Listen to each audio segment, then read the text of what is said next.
Nos reunimos como familia.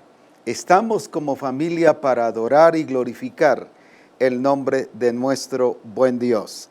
Así que por eso exaltamos al Señor y bendecimos su nombre, porque podemos decirle que Él es fiel, que Él es justo, que Él es verdadero, es glorioso sobre todas las cosas. Alabado sea su nombre. Qué tremendo ha sido saber lo que Dios ha estado haciendo después de un glorioso congreso, no solo lo que hizo en el congreso, sino lo que ha estado sucediendo después. Los testimonios han sido muchos y con unas experiencias y vivencias de esa realidad de Dios. ¿Qué podemos decir como Misión Cristiana del Calvario? Misión Cristiana del Calvario está viviendo a su Dios, está viviendo a Dios, está experimentando a Dios y Dios se está expresando tal como Él es, glorioso y omnipotente. Es por eso que cada testimonio que llega es un testimonio de transformación personal, de transformación a la iglesia, transformación de familias, y es algo que nos está llevando hacia su propósito. No es solo continuar con las mismas vivencias y experiencias, sino es seguir en el nivel que ahora Él nos está llevando. Por eso es que exaltamos a Dios y le glorificamos, y me gozo muchísimo de saber que ya hay un buen número de personas inscritas para el Congreso de agosto. Estoy muy emocionado, hay más de ya 150 personas, casi estamos llegando a ese número, de que están inscritas para el próximo Congreso. Imagínese, prepárese, no piense inscribirse hasta mayo, junio, según ustedes, con mucho tiempo, pero ya ahora nosotros ya no estamos manejando ese tiempo aparentemente cercano, sino el tiempo cercano ya es ahora. Así que aproveche a prepararse y a estar juntos disfrutando de la gloria y del poder de nuestro Señor Jesucristo. Este congreso estuvo hablando sobre la plenitud de Cristo, que la iglesia es la plenitud de Cristo. Pero fue algo maravilloso como el Señor nos estuvo hablando desde el comienzo sobre la importancia de entender lo que es la unidad en Cristo. Y generalmente lo hemos comparado con el cuerpo humano, y ahí es donde nos perdemos, porque entendemos un cuerpo humano limitado, un cuerpo humano escaso, un cuerpo humano que incluso, aunque estuviera bien, no es perfecto ni se acomoda a lo que es el cuerpo de Cristo. Y ahí es donde nos confundimos, y por esa razón vemos al cuerpo de Cristo demasiado bajo, a un nivel muy bajo, muy sencillo, y no le damos la importancia que realmente debe de tener. Quiero tomar como base lo que hemos estado trayendo desde hace un buen tiempo, hablando ahora sobre esta unidad en Cristo, en Hebreos 1:3, el cual siendo el resplandor de su gloria y la imagen misma de su sustancia, y quien sustenta todas las cosas con la palabra de su poder, habiendo efectuado la purificación de nuestros pecados, por medio de sí mismo, se sentó a la diestra de la majestad en las alturas. Dice que Cristo es, porque nos está hablando en el versículo 2 de Hebreos 1, hablando sobre que Dios nos ha hablado ahora por el Hijo, y ahora es el Hijo el que es la expresión del Padre, y nos dice, el cual siendo el resplandor de su gloria. Cuando está hablando del resplandor de su gloria, está hablando que es la expresión de lo que Él es. La gloria es Dios mismo, es la expresión de lo que Él es. Por eso es que la gloria se ve. ¿Se recuerdan el caso de Lázaro cuando el Señor le dice a Marta, no te he dicho que si crees verás la gloria de Dios? Lo hermoso es que esta gloria y esta expresión de Dios es para ser notoria, para ser visible. No es para caminar enfrente o en medio de un Dios invisible. Eso fue Moisés, porque Moisés no le vio cara a cara, Moisés solo le vio las espaldas y no pudo estar como ahora usted y yo, a cara descubierta, viendo la gloria del Señor, a su misma imagen. Entonces, ¿qué es la gloria de Dios? Es su misma imagen, es su mismo carácter, como dicen en otras versiones, es la misma sustancia de Él. Y por eso es que Él se está expresando en medio de nosotros. Ahora, para que pudiera cumplir esto, fue necesario, como el versículo que también hemos estado hablando muchísimo de Mateo capítulo 3, que el Señor viniera a la tierra como hijo. Y dice, por ejemplo, aquí en Mateo 3 y versículo 15, pero Jesús le respondió, deja ahora, porque así conviene que cumplamos toda justicia. Entonces le dejó. Y Jesús, después de que fue bautizado, subió luego del agua, y he aquí los cielos le fueron abiertos, y vio al Espíritu de Dios que descendía como paloma y venía sobre él. Y hubo una voz de los cielos que decía, cuando dice que decía, no lo dijo una vez, que decía significa que lo dijo varias veces, como confirmando lo que estaba diciendo. Una cosa es que dijo, pero otra cosa es que decía. Este es mi Hijo amado, en quien tengo complacencia. Y estuvimos hablando en los últimos programas de Reforma sobre que esta palabra complacencia significaba que el Padre se sentía realizado en Cristo. ¿Por qué razón? Porque Él se miraba en Cristo. ¿Por qué razón? Porque Él traía la genética, Él traía toda la naturaleza del Padre y por lo tanto Él era la expresión del Padre. Él no fue la expresión del Padre cuando inició su ministerio, porque aquí ni siquiera lo había comenzado. No había sanado a ningún enfermo, no había echado fuera ningún demonio, no había resucitado ningún muerto, no había predicado sobre el reino de Dios. Bueno, no había comenzado su ministerio. Entonces, ¿en qué complació al Padre? Lo complació en su estilo de vida, en su entorno, en su vida social, en su vida de familia, sujeto a sus padres, respetuoso, pero también sujeto al Padre, al Dios único y verdadero, y Él supo marcar esa línea de respeto y de armonía, pero también de valor, de importancia, de prioridad. Y es que Él daba prioridad al Padre Celestial más que a José y a María. Un día le preguntan o le dicen más bien, allí están tu madre y tus hermanos, te buscan. Y Él dijo, mi madre y mis hermanos son los que hacen la voluntad de mi Padre. En otras palabras, mi prioridad es, aunque sí tengo un papá, en este caso José, y una mamá, en este caso María, que cumplían esas funciones, pero él estaba expresando que su prioridad era Dios. Ahora, ¿por qué estaba agradado el Padre con él?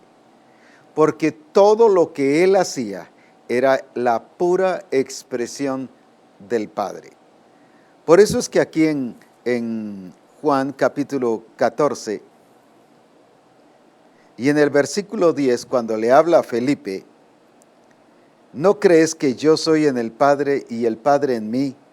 Las palabras que yo os hablo, no las hablo por mi propia cuenta, sino que el Padre que mora en mí, Él hace las obras.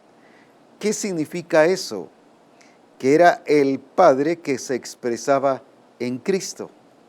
Por eso era que el Padre estaba complacido de Cristo, no solo porque vino a la tierra, fue un enviado del Padre, sino que porque el Padre, aún a nivel familiar, a nivel de trabajo, a nivel social, a nivel incluso religioso, en el sentido de que Él cumplía todas las cosas, Él hacía todo lo que el Padre le decía, aún cuando no hubiese comenzado su ministerio. El problema de la iglesia o de los ministros es que hemos dejado o hemos explicado que todo el quehacer de la iglesia se traduce el ministerio en dones, en funciones, cuando la vida personal es la expresión del carácter de Cristo. El ministerio también, pero en el ministerio tiene que haber la expresión del carácter de Cristo. En los dones tiene que haber la expresión del carácter de Cristo. ¿De qué sirve un don si no estoy expresando el carácter de Cristo? Ustedes recuerdan Mateo 7:21 cuando nos habla sobre el caso de las personas que estaban sanando enfermos, echando fuera demonios, haciendo milagros y profetizaban. Como decía en cierta ocasión, nosotros los hubiéramos nombrado nuestro equipo de ministración. Sin embargo, Jesús dijo, no los conozco. Ahora, ¿por qué? Porque sí estaban usando dones, sí estaban teniendo funciones ministeriales porque profetizaban, sin embargo no tenían expresión, la vida de Cristo expresada en ellos. Y viene el Señor y los calificó de cero. No los conozco, no los conozco. Aunque están haciendo cosas buenas, ¿cuánta gente fue beneficiada? ¿Cuánta gente fue libre? ¿Cuánta gente fue dirigida incluso por palabra profética? Pero ellos no estaban expresando a Cristo y les dijo, no los conozco, hacedores de maldad. Y pusimos el ejemplo durante el congreso sobre la higuera. La higuera tenía vida, pero cuando Cristo fue a buscar fruto, no encontró en ella. ¿Qué cosa? Sí había vida, pero no había fruto. No había la expresión de lo que la higuera tenía que dar. ¿Y qué le dijo? Nunca nadie más coma fruto de ti. Al día siguiente, la higuera se secó. ¿Por qué? Tenía vida, pero no tenía expresión. Ahora, la vida y la expresión son dos cosas que deben ir como consecuencia una de la otra. No puedo tener expresión de Cristo si no tengo vida en Cristo. Para eso es necesario estar en Cristo. De modo que si alguno está en Cristo, nueva criatura es. Ahora, por estar en Cristo es que es nueva criatura. Por estar en Cristo es que está en los lugares celestiales.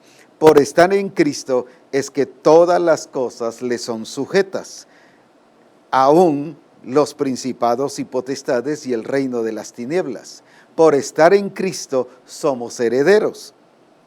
El punto de unión es Cristo Jesús, pero también la expresión ya no es solo que usted y yo estamos en Cristo, sino Cristo está en nosotros. Lo explico de esta manera. Al llevar a Felipe a que entendiera el por qué le estaba hablando de creerle a él, no como un salvador o un proveedor o un maestro, sino ahora como el enviado de Dios, pero no un enviado común y corriente, sino el que era enviado con su naturaleza, con su genética. Ahora dice, versículo 10, ¿no crees que yo soy en el Padre? ¿No crees que yo soy en el Padre y el Padre en mí? Y por eso es que dice al final, sino que el Padre que mora en mí, Él hace las obras. Una cosa es estar en Cristo y Cristo en nosotros, que esa es la expresión de lo que Él es. Una cosa es estar en Cristo para tener vida, pero la otra es que Cristo esté en nosotros expresándose y viviendo. Por eso el apóstol Pablo lo entendía muy bien y decía, con Cristo estoy juntamente crucificado. Ya no vivo yo, mas vive. Ahí está la expresión. No está diciendo, mas Cristo tiene vida en mí o me ha dado vida, mas vive Cristo en mí. ¿Qué significa? Mas Él se está expresando en mí. Había fruto, porque solo puede existir un único fruto. Es el fruto del Espíritu. No habla de frutos, aunque está expresado en 9 vivencias, como es el amor, el gozo, la paciencia, la benignidad, la templanza, la mansedumbre. Todas esas evidencias son las que demuestran un fruto, porque no puede existir dos frutos, porque solamente ha sido puesta en nosotros una simiente, una semilla, y esa semilla se llama Jesucristo el Señor. Ahí es cuando nosotros entendemos que ahí se origina todo, y de allí depende todo. No es todos haciendo lo de Cristo, sino es Cristo en nosotros la esperanza de gloria. Lo expliqué durante el Congreso, esta vivencia, porque tenía un arbolito, un limonar, un árbol de limones, pero ahora tengo aquí otro bonsai que mencioné también, y la verdad es que es muy importante. Todo se deriva de la semilla e inicia allí, y todas estas ramas son resultado de la semilla que se puso. Ahora, las ramas no deciden qué van a ser, de qué color son, de qué tamaño son. No, como dice Cristo, yo no hago nada por mi propia cuenta. ¿Pero por qué? Porque Él mismo establece un principio. El Padre está en mí y yo estoy en el Padre.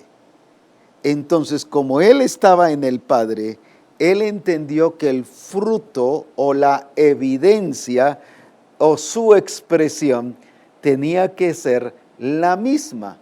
Todo, si quitamos esta hoja, está contenida la misma genética que esta, y que cualquier otra, y la misma rama está llevando la misma vida.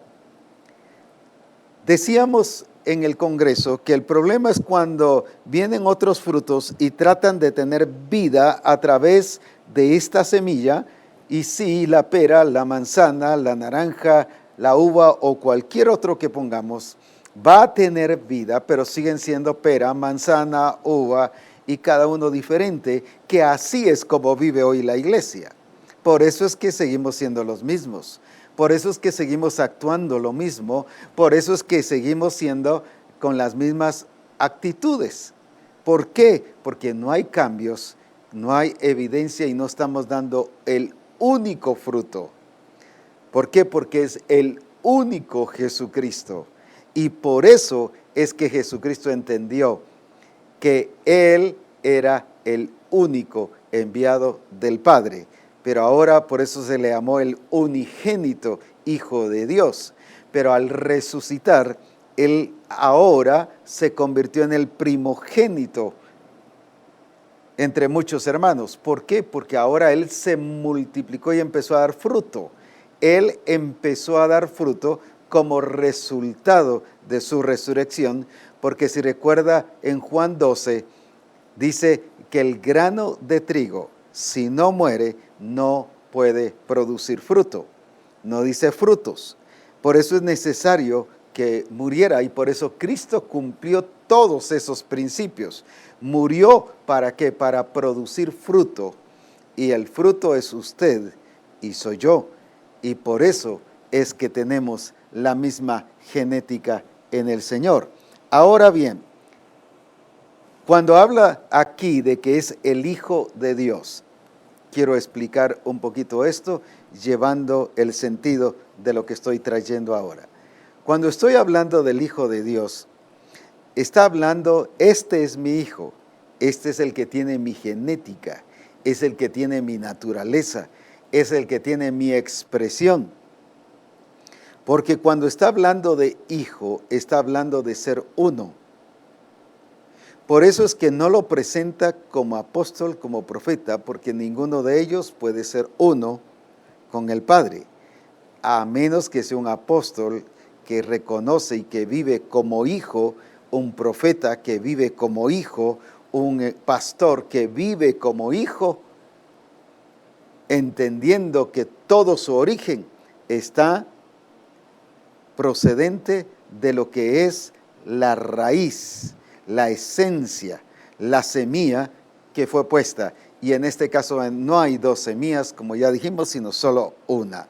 Ahora bien, entonces, como hijo de Dios, ¿qué está confirmando Cristo aquí? ¿Por qué tiene complacencia?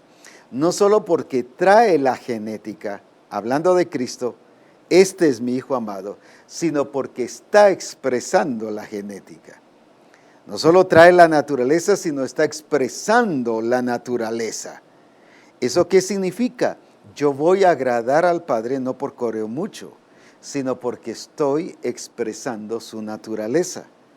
Yo soy la expresión del resplandor de la gloria de Cristo y la imagen misma de su sustancia.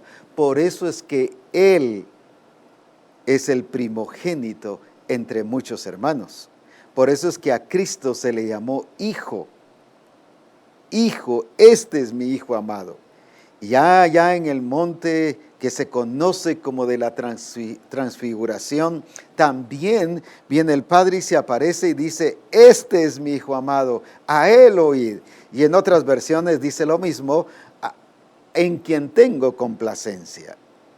Qué importante es eso.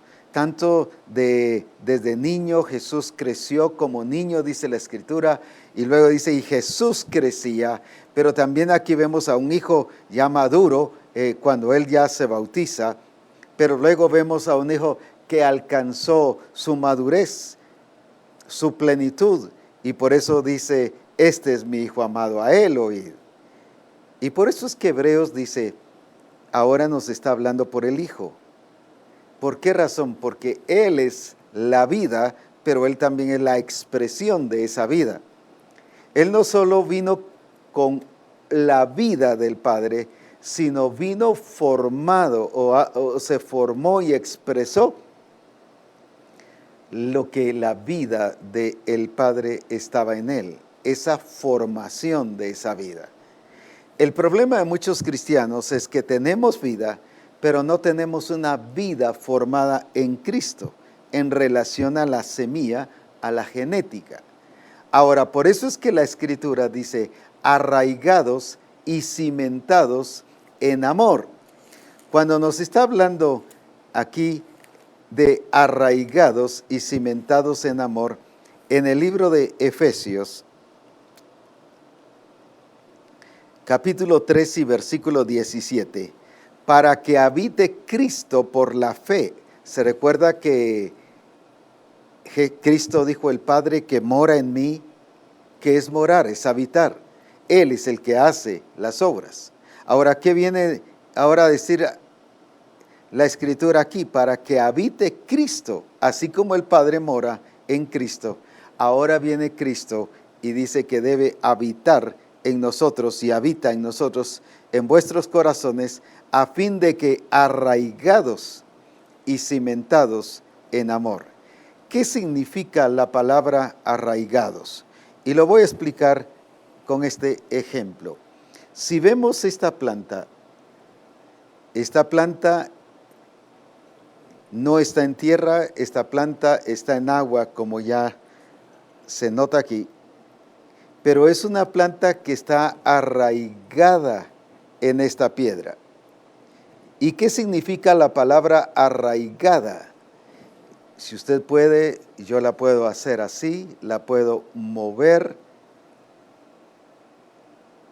que no hay ninguna separación entre la planta y la piedra. ¿Qué pasó? ¿Cuál es el verdadero significado de la palabra arraigar? No es solo estar puesta encima, no es estar amarrada a la piedra, sino es cuando se convierte, porque esta piedra tiene una serie de, como es piedra volcánica, tiene una serie de agujeros y de hoyitos, y ahí se metió la raíz al punto que se arraigó. ¿Y qué significa la palabra arraigar? Incrustarse, meterse, involucrarse hasta convertirse uno. Aquí, si yo quiero separar el árbol de la piedra, no puedo. O a la inversa, separar la piedra del árbol, no puedo. Tengo que destruir ambos. ¿Por qué no puedo? Porque ya tanto la piedra con el árbol o el árbol con la piedra, los dos se convirtieron en uno. No se cae, no se mueve, no hay ninguna, ni siquiera una evidencia de algo que se está descomponiendo. Ahora, la palabra arraigados, eso significa de que usted y yo estamos en Cristo, metidos e introducidos en todo lo que es la vida de Cristo y Cristo en nosotros, al punto de que somos hechos uno en Cristo Jesús. Así como ahora esta planta con esta piedra se convirtieron uno, así es como usted y yo estamos en Cristo. Como dije, si quiero separar el árbol de la piedra, destruyo la piedra, y al destruir la piedra estoy destruyendo y mato el árbol. Ahora, qué importante es comprender entonces que arraigados no es solo estar sobrepuestos, como que yo agarre esta escritura y solo la amarro y ahí coloco mi mano. Eso no es estar arraigado. O cuando yo siembro una planta y la voy la quiero sacar, vengo y la escarbo y la puedo sacar. Sin embargo, aquí no. Aquí sucede algo que las dos cosas se descomponen.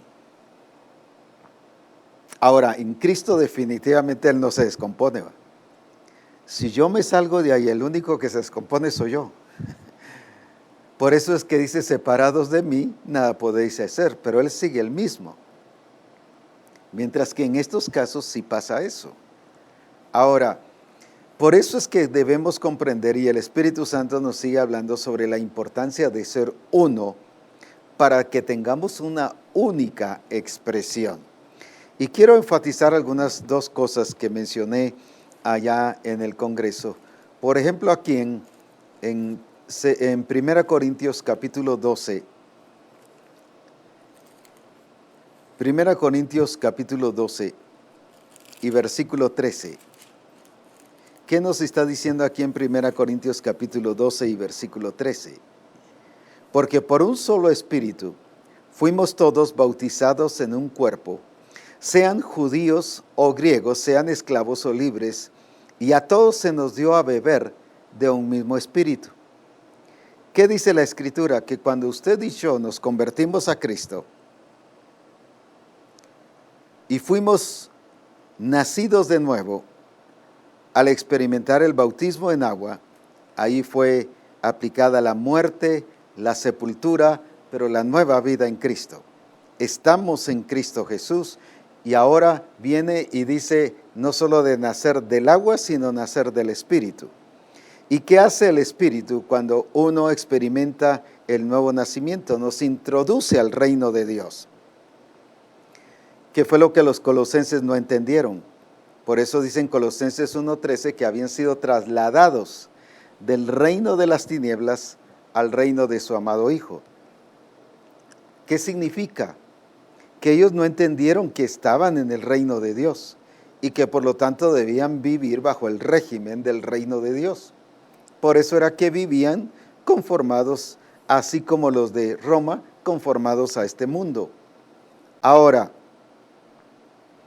cuando el Espíritu Santo entonces nos introduce al reino de Dios, también dice que nos bautiza en un cuerpo, no en dos cuerpos, no en tres cuerpos, porque solo existe un cuerpo. Es una expresión de cuerpo, es una sola expresión de cuerpo. Claro, con diferentes funciones, pero es un cuerpo. Es muy diferente la función a la expresión. La función es un ministerio, un don, un talento, un privilegio, pero la expresión es la naturaleza de Cristo manifestándose y haciéndose vida en mí al expresar que estoy en Cristo Jesús. Ahora, por eso es muy importante que nosotros veamos lo que el Espíritu Santo está haciendo en cada uno de nosotros. Veamos ahora lo que el Espíritu Santo está haciendo en nosotros. Qué necesario es que veamos esta unidad en Cristo. Veamos que esta unidad en Cristo sucede ¿por qué razón? Esta unidad en Cristo sucede porque yo me convertí a Jesucristo, nací de nuevo, el Espíritu Santo me metió al reino de Dios, me introdujo, entré al reino de Dios y ahora me introdujo a un cuerpo.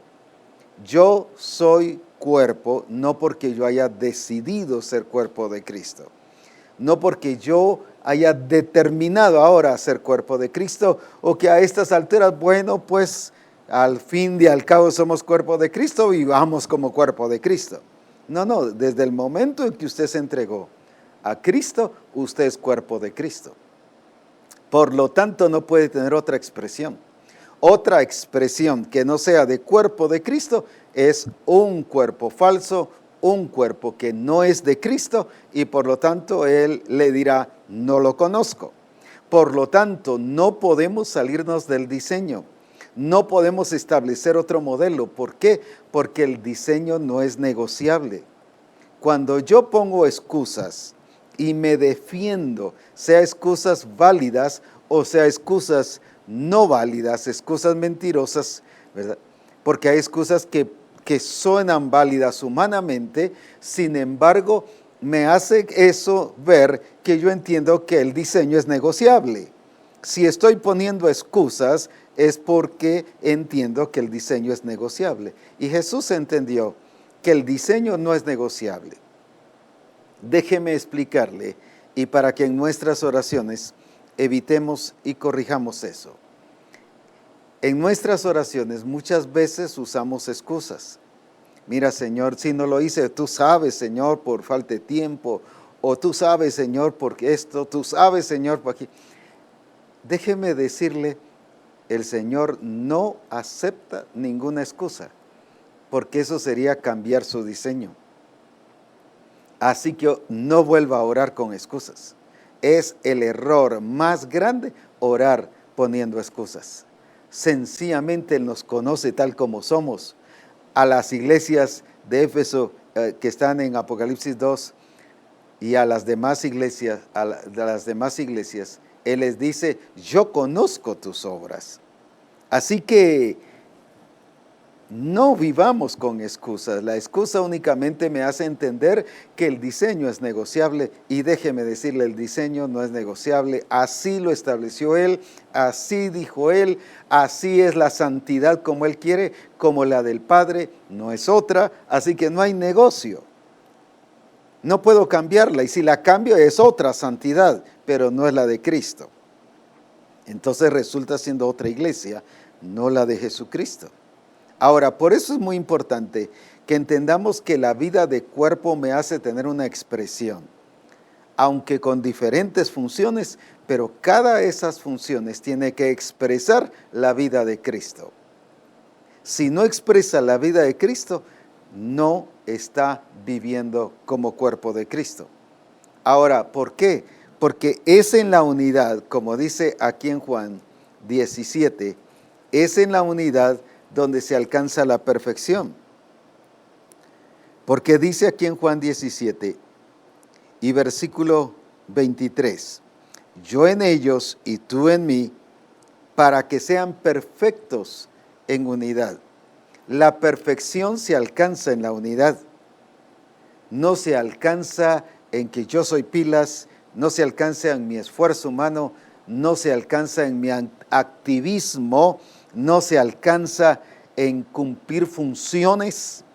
Ya vimos los que hacían milagros, sanidades y profetizaban, hacían funciones, pero les dijo, no los conozco. ¿Por qué? Porque para el Señor es importante la expresión para que después podamos cumplir funciones muy claras, demostrando la realidad del poder de Jesucristo en medio de nosotros. Ahora, el asunto es que es necesario que nosotros comprendamos que esta unidad tiene que darse, pero no es una unidad que yo la hago. Yo solo tengo que ser solícito en qué. ¿Qué hace esta planta? Por ejemplo, lo voy a poner de este lado. ¿Qué hace esta planta para que podamos entenderlo? La planta lo único que hace es vivir. Y el resultado de la vida es que recibe el alimento, es natural. Esta planta no se esfuerza, esta planta o esta rama no hace ninguna otra cosa más que vivir, y al vivir está recibiendo vida, pero a la vez está expresando lo que es y para el propósito que fue llamada. El problema nuestro es cuando metemos un montón de dogmas, creencias, y decía en estos días que Él no vino a establecer creencias, Él vino a dar vida, pero vino a que esa vida se exprese. Por eso dice, yo soy el camino, la verdad y la vida. ¿Pero para qué? Para que se exprese. ¿El camino para qué? No solo para admirarlo, uy, qué bonito ese camino, qué precioso. No es para caminarlo, es para experimentarlo, para vivirlo. Ahora, por eso es que cuando este árbol entiende que es uno, y él lo entiende todo el tiempo, por eso es que esta rama o esta hoja o esta rama no da hojas, déjeme decirle, de aguacate, esta da de ¿qué? De peras, o esta de manzana, o esta da de flores, o esta da de otro color, y esta da solo color verde. No es, cada una no decide qué va a hacer. Sencillamente, por vivir es que mantienen la unidad. El problema, como decía, de la iglesia es cuando tratamos de meter esa religiosidad y ese misticismo, cuando nosotros tratamos de ser lo que nosotros pensamos que es ser evangélico, ser cristiano, ser hijo de Dios, cuando ser hijo de Dios es expresar la vida de Cristo. ¿Y qué pasa? Todos van a fluir de la misma manera, de una manera natural, y vamos a vivir como cuerpo de Cristo de una manera natural, aunque hay diferentes ramas, hay varias, estoy hablando de cantidad, hay varias hojas, sin embargo, es una sola planta. Y así van a haber diferentes funciones, pero somos un cuerpo porque tenemos una sola expresión. Aquí no hay 5 árboles en uno, aquí solo hay uno. Tienen una sola expresión. Eso es a lo que el Señor nos está llevando, a esa unidad del Espíritu, para que vivamos conformados a su propósito y a su plan. Ahora, cuando vamos nosotros al libro de Efesios, el problema, como todas las demás iglesias, era que vivían divididos. Esto le trae también al recuerdo la iglesia de Corinto, que era una iglesia que cada uno hacía lo que quería y vivía como quería. Y dice que vivían lastimando el cuerpo de Cristo, y por eso cuando se les habla de la cena del Señor, se les habla de que algunos la comían indignamente. ¿Por qué? Porque herían el cuerpo de Cristo, afectaban, violentaban el cuerpo de Cristo y no vivían en esa unidad, sino cada uno vivía como quería. lo que menos vivían era como cuerpo de Cristo. Y la expresión de la cena del Señor es la vida de cuerpo, que somos un solo cuerpo para la gloria de Él. Ahora veamos estas dos cosas. Aquí cada uno hacía y se hería y se afectaba y se dañaba. Al punto se lo explico de esta manera para que lo podamos entender. Efesios 4:32. Antes sed benignos unos con otros. Quiere decir que no eran benignos. ¿Cuál es lo contrario de ser benigno? Se herían, se afectaban, se dañaban. En otras palabras, eran malos. Pero ¿cómo una iglesia que es el cuerpo de Cristo eran malos unos con otros? Misericordiosos. Sed misericordiosos, dice. ¿Por qué les dice sed? Porque no lo eran. En vez de hacer misericordia, no les importaba. Esto le trae el recuerdo la parábola del buen samaritano. Dice que fue el que usó misericordia, el que cuidó de él, el que veló de él, el que no fue indiferente a los hermanos, sino entendía que era parte de él. Ahora, ¿qué sigue diciendo? Perdonándoos unos a otros, o sea, se herían pero no se pedían perdón. Y si se pedían perdón, seguían guardando los rencores, los resentimientos. Y seguían pensando siempre en los problemas y con los años volvían a sacarlo. No habían aprendido a perdonarse, como Dios también nos perdonó a vosotros en Cristo. Estoy solo mencionando estas áreas, pero hay otras que habla: el que hurtaba no hurte más, no mintáis los unos a los otros. Imagínense una iglesia que se mentía entre los hermanos, entre ellos. Ahora, por la falta de un entendimiento claro de lo que es la vida de cuerpo y de su expresión plena de vida de cuerpo, única de vida de cuerpo, porque solo hay una cabeza, el cuerpo solo tiene una cabeza, y como el cuerpo es, la cabeza es perfecta, el cuerpo tiene que ser perfecto, porque el cuerpo tiene que ser perfecto para una cabeza que es perfecta. Para eso nos está llevando el Señor y nos vuelve a hablar de esto, hacia esa perfección, porque dice que la perfección la encontramos en la unidad. Ahora veamos esto. Dice aquí, hablando de la unidad en el versículo 3, solícitos en guardar la unidad del Espíritu en el vínculo de la paz. Está hablando de la unidad del Espíritu. La unidad del Espíritu es lo que ya hizo el Espíritu Santo cuando nos convertimos. Nos introdujo al reino de Dios, pero nos bautizó en un cuerpo. Allí ya nos metió a ser uno. Somos un cuerpo, ¿por qué? Porque estamos conectados con la cabeza y estamos enraizados en Cristo Jesús, y por eso hemos llegado a ser uno. Y hay unidad del Espíritu. Pero luego aquí en el versículo 13 dice: hasta que todos lleguemos a la unidad de la fe y del conocimiento del Hijo de Dios.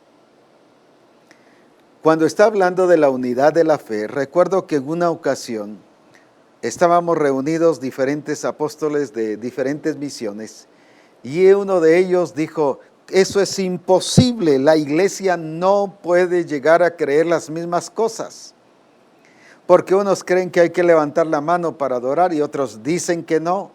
Unos creen en los dones del Espíritu y otros dicen que no. Unos creen en el bautismo con el Espíritu y otros dicen que no. No se puede dar. Y él decía: eso no se puede dar. Y entonces le dije en ese momento: bueno, y entonces, ¿a quién le vamos a creer? ¿Le creemos a Dios o te creemos a ti? Por lo menos le dije, de mi parte, yo le creo a Dios. Y si Él dice hasta que todos lleguemos a la unidad de la fe, es porque vamos a llegar. Y él me dice: eso es imposible, Abraham, no se va a dar. Ahora, ¿por qué? Porque estaba viendo fe como creencia, pero yo les voy a mostrar que esa fe que se refiere aquí no es una creencia, sino es una persona. Ahora, aquí en Gálatas capítulo 3 y versículo 22. Mas la Escritura lo encerró todo bajo pecado para que la promesa que es por la fe en Jesucristo fuese dada a los creyentes. Ahora, escuche bien esto, porque aquí viene la explicación de lo que es la fe.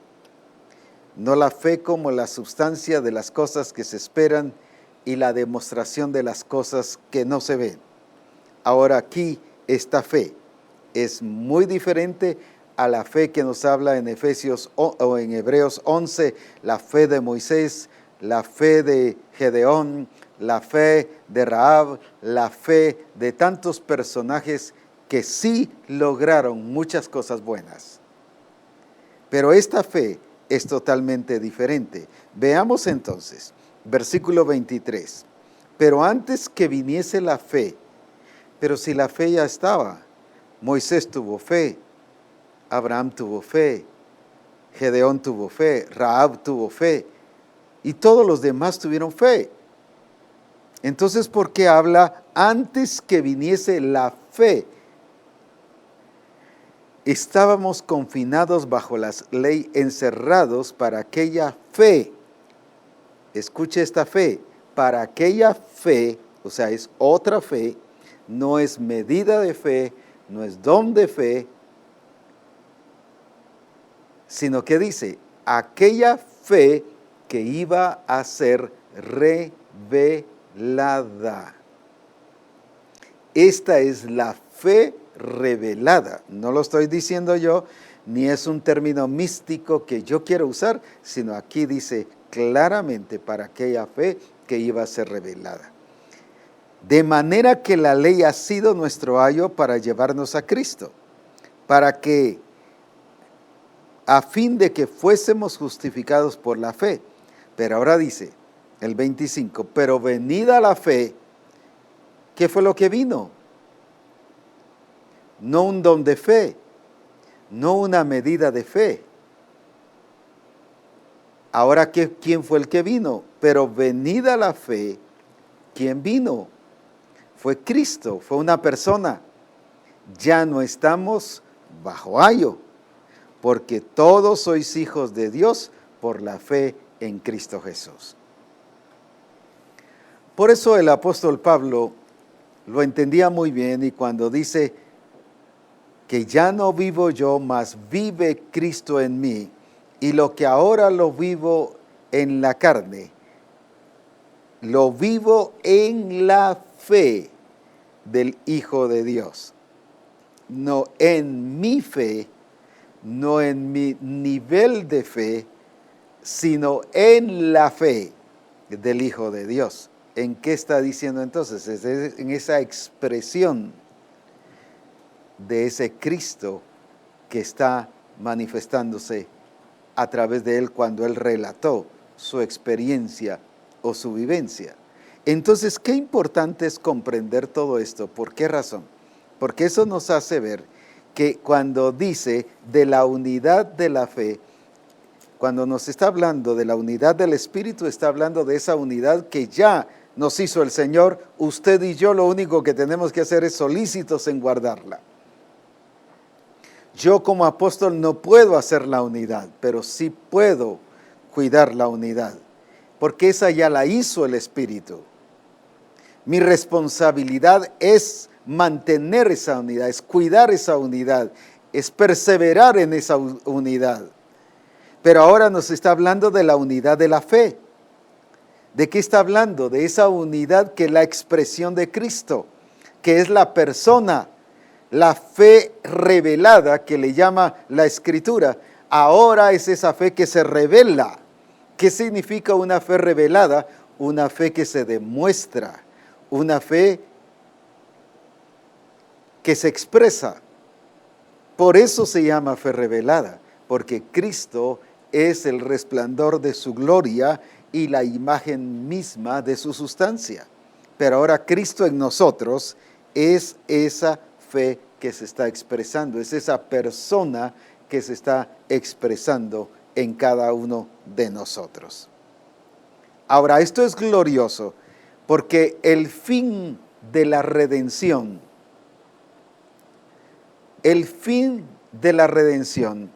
no fue solo salvarnos y llevarnos al cielo. El fin de la redención es que usted y yo seamos uno en Cristo Jesús. Y también para que Él ha hecho que los enemigos estén puestos bajo la planta de nuestros pies. ¿Para qué? Para que ese Cristo que es uno en nosotros y nosotros en Él pueda expresarse. Entonces, si esto no está pasando en medio de nosotros, o en mi vida, o en su familia, en la congregación, no somos hijos de Dios, porque los hijos de Dios expresan las obras del Padre. Recuerda cuando estamos hablando de obras, no estamos hablando de obras sociales, estamos hablando de esa expresión, de esa naturaleza de Cristo. Cuando Cristo dice en Juan 8, ¿y cómo le llama a estos fariseos y judíos que estaban hablando con Él? Y les dice en Juan 8, 44, vosotros sois de vuestro padre el diablo, y los deseos de vuestro padre queréis hacer. Él ha sido homicida desde el principio y no ha permanecido en la verdad porque no hay verdad en él.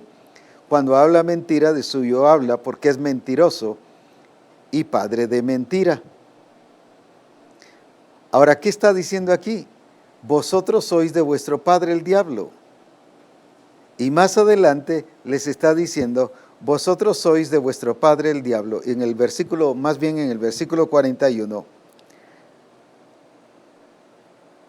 Vosotros hacéis la obra de vuestro padre, pero ahora ya entendemos al leer en el 44 de qué padre les estaba hablando, no del Padre Dios, sino del Padre el diablo.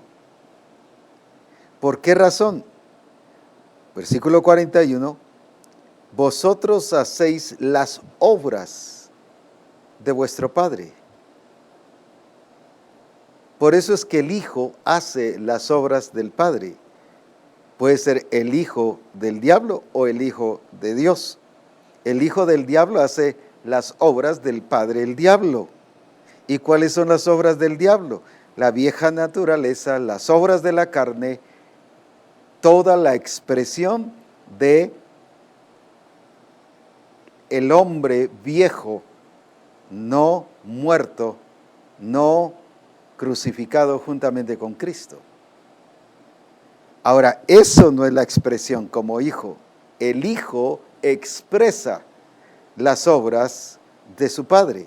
Por eso fue que Jesús dijo, el Padre que mora en mí, Él es el que hace las obras.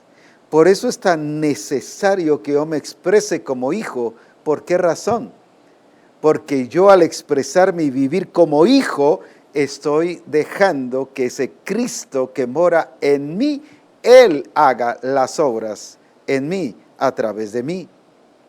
Como Cristo dijo, no hago nada de mí mismo, sino el Padre que mora en mí. Pero Él lo explica antes, porque el Padre está en mí y yo estoy en Él. Habla de unidad. Por eso es que el Padre vivía en Él, porque son uno. Y Él dice, yo vivo en Él.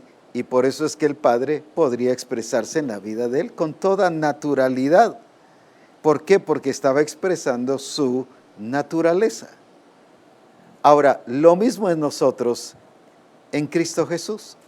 Por eso es que el fin de la redención es que usted y yo seamos uno en Cristo Jesús y que expresemos a Cristo, porque es el único fruto que debemos revelar.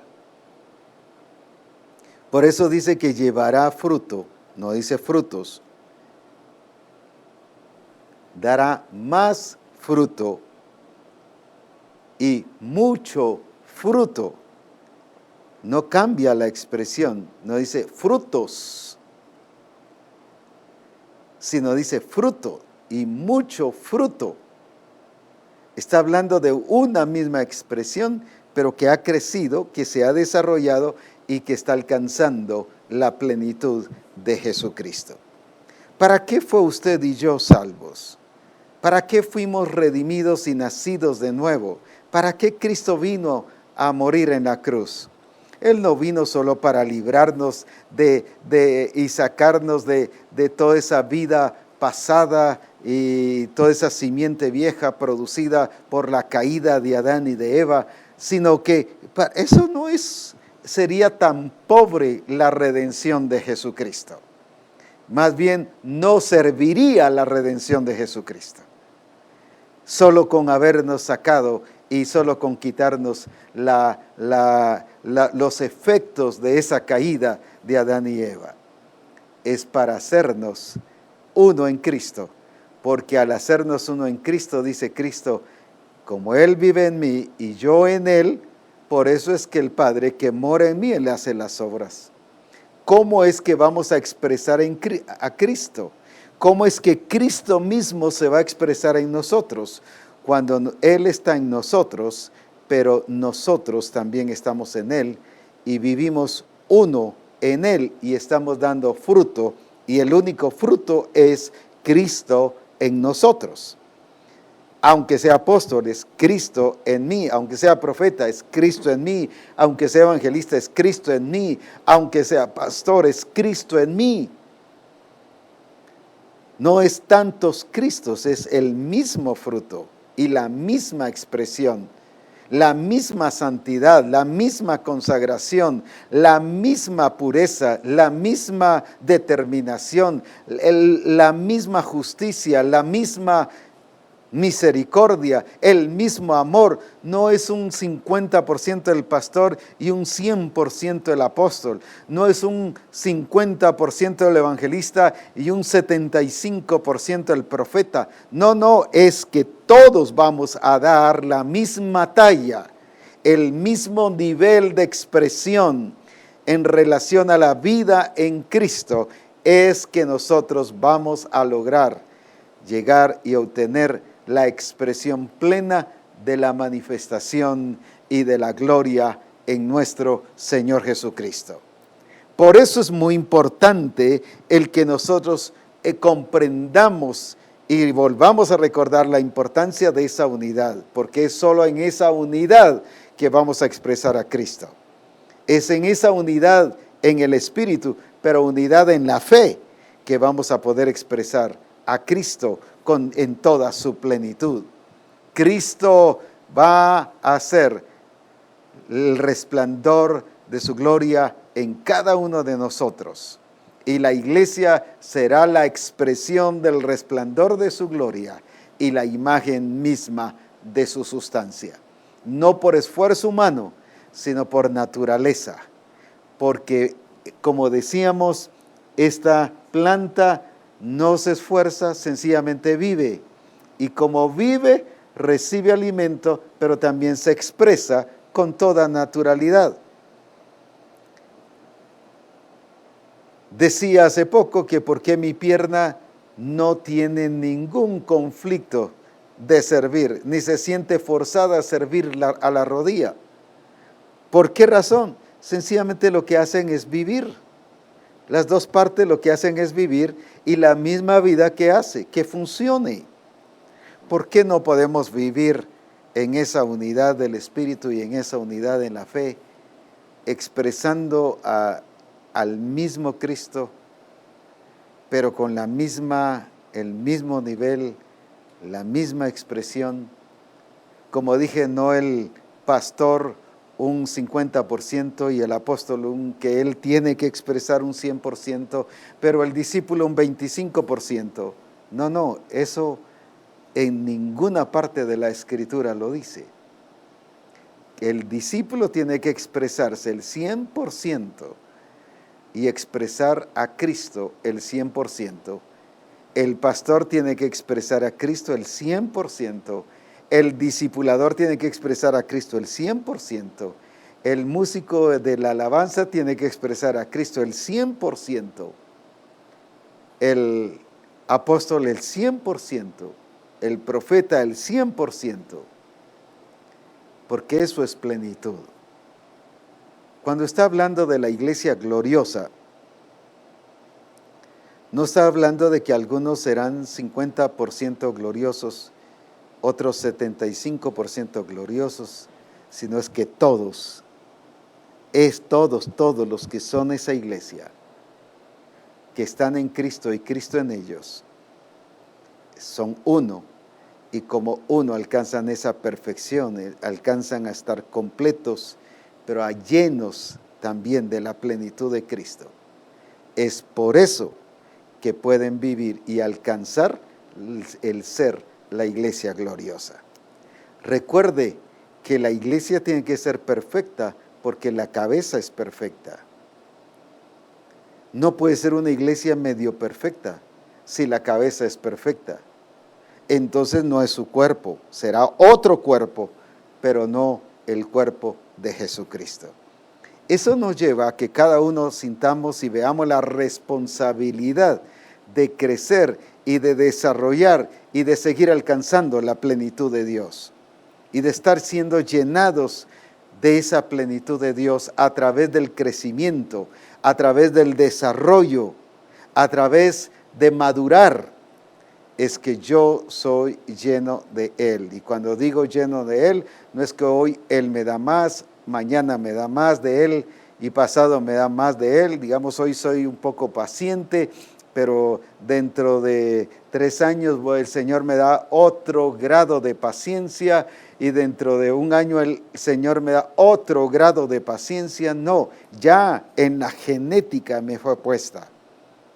Yo ya tengo toda la característica y el perfil requerido por Cristo, por su palabra, de esa paciencia. Lo que hago es desarrollarla, es hacerla crecer, es madurar. Entonces voy avanzando y todas las áreas de mi vida la voy ampliando de esa paciencia. Lo mismo de misericordia, lo mismo de justicia, lo mismo de amor en Él, lo mismo de todo el perfil que es Cristo Jesús. Por eso es importante el vivir y el expresarnos en el único fruto que existe, no puede existir otro, es Cristo en nosotros, la esperanza de gloria. No podemos dar otro fruto. No podemos dar otro fruto. Cualquier otro fruto que sea, por muy bíblico que sea, estoy hablando si el fruto es parecido a Moisés, si el fruto es parecido a Pablo, si el fruto es parecido a Juan, si el fruto es parecido a Joel, si el fruto es parecido a Jonás. Ese no es el fruto que tenemos en Cristo porque solo hay una semilla. Y por eso fue hecho hijo de Dios, para que ahora ese hijo diera fruto y ahora se multiplique para la gloria de nuestro Señor Jesucristo. El próximo lunes estaremos hablando sobre la diferencia de fruto y de multiplicación. Así que prepárese, va a ser glorioso también y nos va a ubicar en el orden correcto para disfrutar de la gloria y del poder de nuestro Señor Jesucristo. Adelante, bendiciones y a llenarse de la gloria de nuestro Señor Jesucristo y Misión Cristiana El Calvario, viviendo el único fruto, es Cristo en nosotros, para la gloria de su nombre. Bendiciones y que ese Dios Todopoderoso se siga manifestando en su vida y en mi vida también.